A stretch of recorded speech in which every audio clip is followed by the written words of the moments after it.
Welcome to JM Online Classes. Today Current Affairs.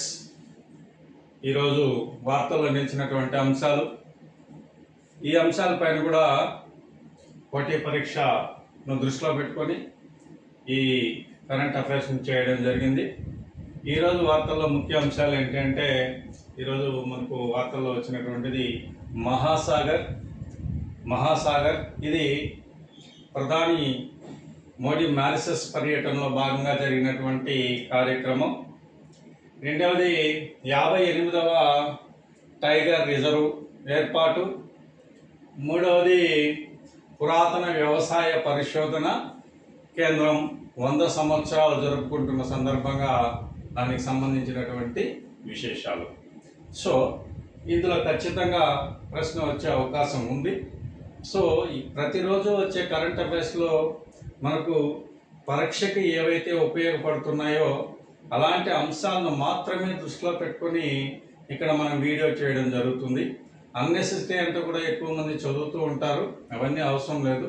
ఎంతవరకు అవసరమో పోటీ పరీక్షలో అంతవరకే చదవాలి. ఏ అంశాలు అయితే బర్నింగ్ టాపిక్స్గా ఉన్నాయి ఈ అంశాలను మాత్రం తీసుకొని తరచూ వార్తల్లో వస్తున్నటువంటి అంశాలు, తరచూ వార్తల్లో వస్తున్న అంతర్జాతీయమైనటువంటి అంశాలు, క్రీడలు, అలాగనే వ్యక్తులు, బిరుదులు, ఇలాంటి అంశాలపైన, సో పర్యటనలపైన, అలాగే రాష్ట్రీయ సంబంధించినటువంటి రాష్ట్రాల యొక్క ప్రత్యేకతలకు సంబంధించినటువంటి వార్తలు, అలాగని బుక్స్ రైటర్స్ వాటికి సంబంధించినటువంటి వార్తలు, అలాగని ఏదైనా సర్వేలు ఇచ్చేటటువంటి రిపోర్ట్స్, ఏ రిపోర్ట్స్ ఇచ్చాయి, ఈ సర్వే ఆధారంగా ఈ రిపోర్ట్ చేశారు అనేటటువంటి అంశాలు, ఇలాంటి అంశాలని మనం తరచూ వార్తల్లో మనం ఒక నోట్ చేసుకొని మనం ప్రిపేర్ అయినట్లయితే కనుక కరెంట్ అఫైర్స్లో మంచి స్కోర్ సాధించడానికి అవకాశం ఉంటుంది. అయితే ఈరోజు కరెంట్ అఫైర్స్లో భాగంగా మనం మొదటగా 58వ టైగర్ రిజర్వ్ ఏది అనేటటువంటి ప్రశ్న మీకు అడిగేదానికి అవకాశం ఉంది. 58వ టైగర్ రిజర్వ్ ఏది అని అడిగితే Madhav national park. Madhav national park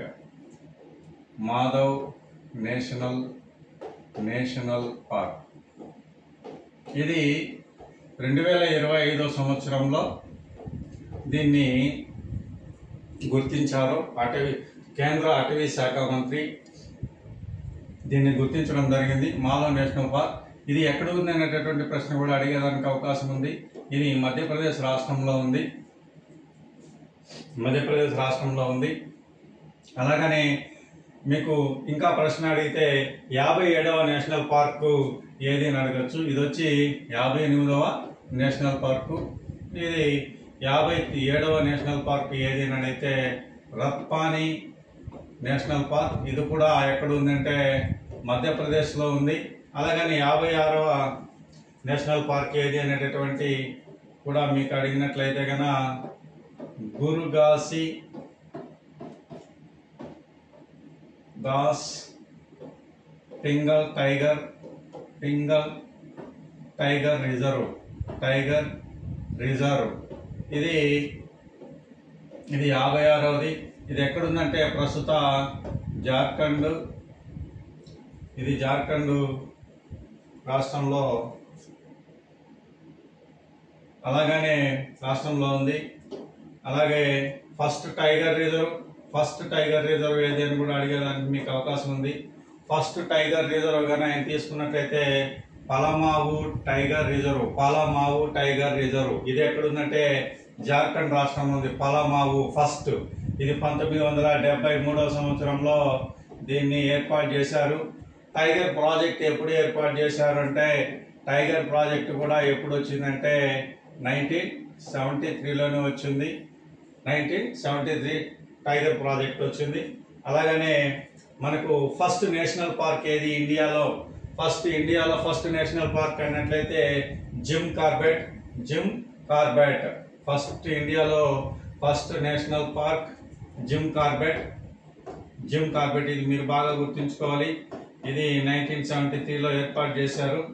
so పులుల యొక్క సంరక్షణ కోసం 1973వ సంవత్సరంలో ప్రాజెక్టు టైగర్ రిజర్వ్ని ఏర్పాటు చేయడం జరిగింది. ఈ ప్రాజెక్టు టైగర్ ద్వారా ఇప్పటి వరకు భారతదేశంలో 58 నేషనల్ టైగర్ రిజర్వ్స్ ఉన్నాయి.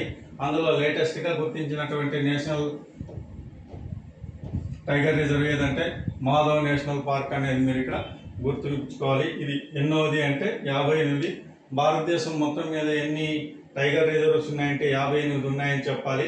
భారతదేశంలోనే అత్యధికంగా టైగర్ రిజర్వ్ కలిగినటువంటి రాష్ట్రంగా మనం మధ్యప్రదేశ్ని పిలుస్తున్నాం. మధ్యప్రదేశ్లో ఇప్పటి వరకు 9 టైగర్ రిజర్వులు ఉన్నాయి. సో ఈ మాధవ్ నేషనల్ పార్క్ కూడా మధ్యప్రదేశ్లోనే ఉంది అనేది మనం ఇక్కడ ఈ విషయాన్ని గుర్తించాల్సినటువంటి అవసరం ఉంది. సో అలాగనే వైల్డ్ లైఫ్ సంరక్షణ చట్టం 1972 ఈ సందర్భంగా మనం గుర్తుపెట్టుకోవాలి. అలాగనే మొట్టమొదటిగా అటవీ విధానం, ఫస్ట్ ఫారెస్ట్ పాలసీ 1952 అనేటటువంటి ఈ విషయాన్ని కూడా మనం గుర్తించుకోవాలి. 1952 అంటేనే మనకు ఫస్ట్ సార్వత్రిక ఎన్నికలు గుర్తొస్తాయి. అలాగనే మనకు ఫస్ట్ ఫారెస్ట్ పాలసీ గుర్తొస్తుంది. అలాగనే family planning system 1952 family planning system కూడా మనకు ఇక్కడ గుర్తు వస్తుంది. సో ఈ విధంగా ఈ సందర్భంగా మనకి ఈ అంశాలన్నీ కూడా మనం గుర్తించుకోవాల్సినటువంటి అవసరం ఉందనే విషయాన్ని ఇక్కడ గుర్తుంచుకోవాలి. తర్వాత భారతదేశంలో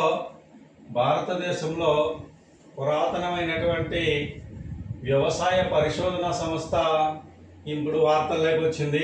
పురాతనమైనటువంటి వ్యవసాయ పరిశోధన సంస్థ వార్తల్లోకి వచ్చింది. అదేంటి అనేటటువంటి విషయాన్ని కనుక మనం ఇక్కడ గుర్తించినట్లయితే అది 100 సంవత్సరాలు జరుపుకుంటుంది. ఆ పరిశోధన సంస్థ ఎక్కడ ఉంది అనే విషయాన్ని కూడా మీకు అడగచ్చు. ఇది వచ్చి మాల్టేరు. ఇది వచ్చి ఎక్కడుందంటే మాల్టేరు ప్రాంతంలో ఉంది. ఈ మాల్టేరు అనేది ఎక్కడ ఉంది అనేటువంటి విషయాన్ని కనుక మీకు అడిగినట్లయితే మనకు పశ్చిమ గోదావరి జిల్లాలో ఇది ఉంది. ఇది 1925 సంవత్సరంలో ఈ వ్యవసాయ పరిశోధన సంస్థని ఏర్పాటు చేయడం జరిగింది. 1925 సంవత్సరంలో ఏర్పాటు చేశారు.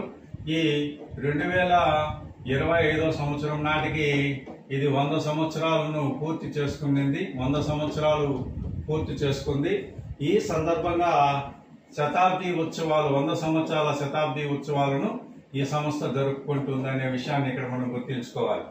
అంతేకాకుండా ఇది 75 ఎకరాల విస్తీర్ణంలో ఈ సంస్థని బ్రిటిష్ ప్రభుత్వం 1925లో ఏర్పాటు చేసింది.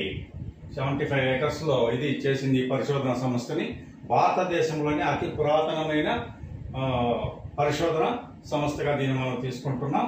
సో ఇదే కాకుండా ఇది 70 రకాల వంగడాలు అంటే ఇక్కడ విత్తన రకాలు 70 రకాల వంగడాలని ఇది అభివృద్ధి పరిచింది.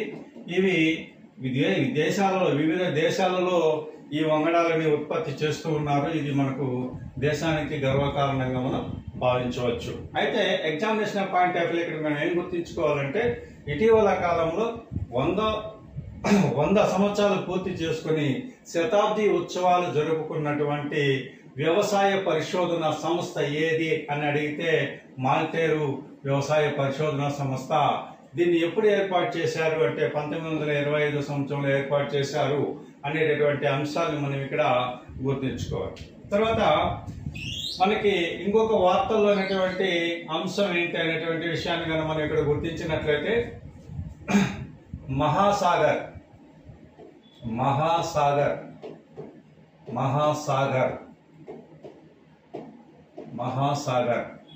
ఇది ఈరోజు మనకు వార్తల్లో వచ్చినటువంటి అంశం. ఈ మహాసాగర్ అంటే mutual and holistic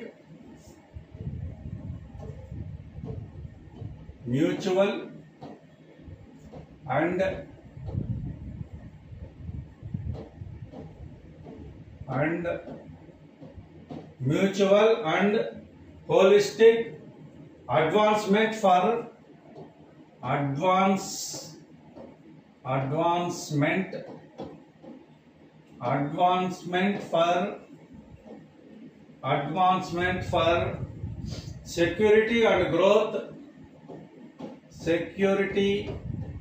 security and growth across region,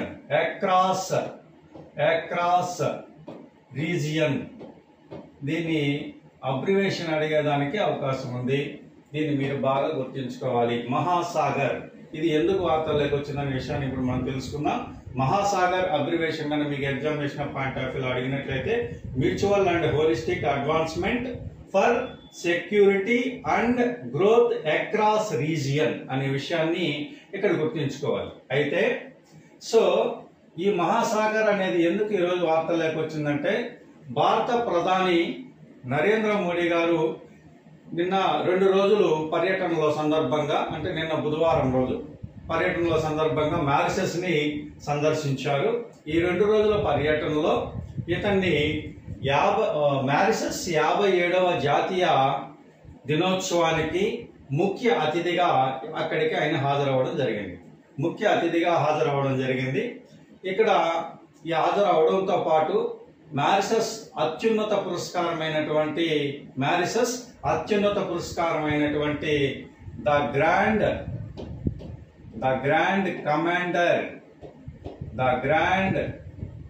commander of the order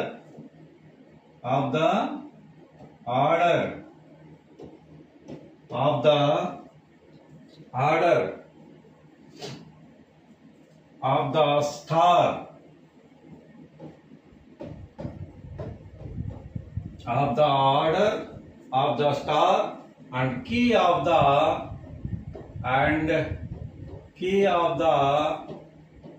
Indian ఇది నిన్న క్లాస్ లో కూడా చెప్పడం జరిగింది. సో ఈ రెండు కూడా మీరు ఇంపార్టెంట్. ఆయన ఈ మారిషస్ జాతీయ దినోత్సవ ముఖ్య అతిథిగా హాజరైన సందర్భంగా అక్కడ ఉన్నటువంటి మారిషస్ అధ్యక్షుడు ధరం గోకుల్ అనే అతని చేతుల మీదుగా ఈ అత్యున్నతమైనటువంటి పురస్కారాన్ని మోడీ గారికి అందజేయడం జరిగింది. So the grand commander of the order of the star and key of the Indian అనేటటువంటి అత్యున్నత పురస్కారాన్ని అందజేశారు ధరం గోకుల్ గారు. ఈ ధరం గోకుల్ ఇక్కడ మీకు మారిషస్ అధ్యక్షుడు అడిగేదానికి అవకాశం ఉంది. మారిషస్ అధ్యక్షుడు ధరం గోకుల్ అనే విషయాన్ని కూడా మీరు ఇక్కడ గుర్తుంచుకోవాలి. అలాగనే ప్రధాని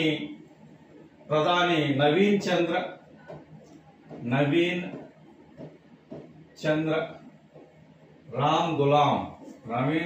రామ్ గులాం ఇతను ప్రధాని, ఈయనేమో అధ్యక్షుడు, ఇతనేమో మారిషస్ యొక్క ప్రధాని అనే విషయాలను గుర్తుంచుకోవాలి. వీళ్ళు ఇక్కడికి వచ్చి ఈ సందర్భంగా 8 కీలకమైనటువంటి అంశాలపైన ఒప్పందాలు చేసుకోవడం జరిగింది.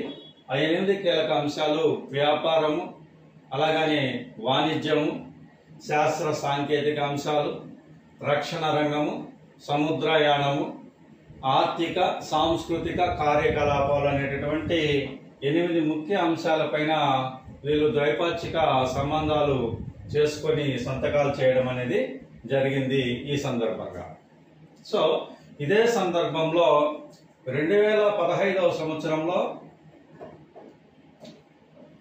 మారిషస్ను సందర్శించారు నరేంద్ర మోడీ గారు. ఆ సమయంలో వీరు సాగర్ అనేటటువంటి ఒక సంస్థని ఏర్పాటు చేశారు.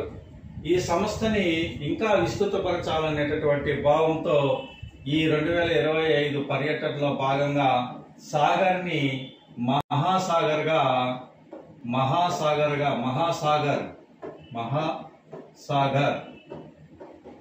విజన్ గా దీన్ని రూపొందించడం జరిగింది. ఈ విధంగా మారిషస్ మరియు భారత ద్వైపాక్షిక సంబంధాలు బాగా మెరుగుపడాలని, ఆర్థికంగా పరస్పర సహకారం అందించుకోవాలని, రక్షణ పరంగాను, సముద్రయానం పరంగాను, ఈ విధంగా గ్లోబ్ అంటే మన భారతదేశ ప్రపంచ గ్లోబంలోనే దక్షిణ గ్లోబ్కు సంబంధించినటువంటి అంశాలన్నింటినీ కూడా ఈ సముద్రయానానికి సంబంధించిన అంశాలన్నీ కూడా ఇక్కడ చర్చించడం జరిగింది. ఈ విధంగా వీళ్ళు ఈ నిర్ణయాలు తీసుకున్నారు. ఈ విషయాలు మనం ఇక్కడ గుర్తుంచుకోవాలి. అవే కాకుండా ఇక్కడ ఎగ్జామినేషన్ పాయింట్ ఆఫ్ వ్యూలో మనకు ముఖ్యమైన అంశం ఏంటంటే మహాసాగర్ అంటే మీకు అబ్రివేషన్ అడగచ్చు. ఈ సాగర్ 2015లో రూపొందిస్తే దీన్ని మహాసాగర్గా 2025లో రూపొందించారని, ఇక్కడ మ్యారిసెస్ అత్యున్నత పురస్కారాన్ని నరేంద్ర మోడీ అందుకున్నారనే విషయాన్ని గుర్తుంచుకోవాలి. ఏ దేశ పురస్కారాన్ని ఇటీవల కాలంలో మోడీ గారు అందుకున్నారంటే మ్యారిసెస్ అని మనం గుర్తుంచుకోవాలి. సో ఈ విషయం ఎందుకంటే అతను ఏ విదేశాలకు వెళ్ళినా ఎలాంటి సంబంధాలు నెలకొల్పుకున్నారు, అక్కడ తీసుకున్నటువంటి నిర్ణయాలు ఏంటి, అక్కడ ప్రభుత్వం కానీ అక్కడ ఉన్నటువంటి దేశాధినేతలు కానీ నరేంద్ర మోడీని ఏ విధంగా సత్కరించారు, ఏ బిరుదులతో సత్కరించారు, ఎలాంటి గౌరవాలను ఇచ్చారు, ఇలాంటి అంశాలన్నీ కూడా వార్తల్లో తరచూ వస్తూనే ఉంటాయి. సో ఈ అంశాలన్నీ కూడా మనం గుర్తుంచుకోవాలి. ఇవన్నీ కూడా ఎగ్జామినేషన్ పాయింట్లో మనకు చాలా అవసరం.